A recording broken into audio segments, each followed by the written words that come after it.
Noi denunciamo una situazione molto grave, l'abbiamo denunciato l'anno scorso e oggi si è puntualmente ripetuto.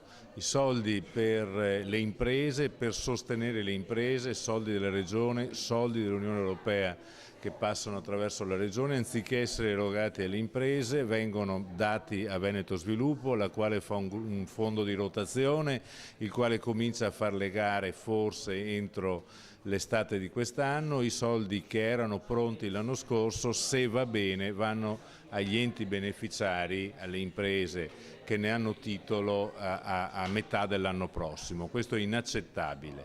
Mentre i soldi che piovono diretti senza tante attese sono la miriade di contributi da 5, 10, 2, 3 mila euro alle sagre, alle feste ornitologiche, alla partecipazione della Regione alle fiere, per carità anche tutte cose magari utili presa uno per uno, ma io non credo che in questa fase, in questo momento di difficoltà possiamo permettere che la Regione Veneto eroghi soldi alla sagra e alla manifestazione ornitologica e neghi, porti a zero i capitoli degli aiuti per le imprese. 3.000 euro alla sagra del pesce di Chioggia, 2.000 euro al mercato della Serenissima Storie di saperi e sapori, 4.000 euro all'antica fiera del Socco.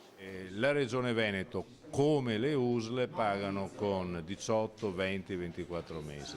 La direttiva europea approvata nell'ottobre scorso dà tempi di 60 giorni per i pagamenti, serve una profonda riorganizzazione del sistema di funzionamento dell'ente regione e delle USL perché i pagamenti possano avvenire in tempi certi. Se non vengono in tempi certi deve risponderne chi ha fatto il contratto.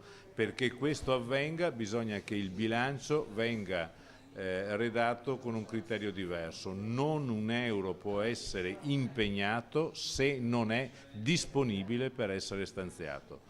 Facendo i conti con i limiti del patto di stabilità, con quello che vogliamo, ma non è più possibile che la Regione eroghi 100 sapendo che ha a disposizione 40, 50, 60 come è avvenuto fino ad oggi.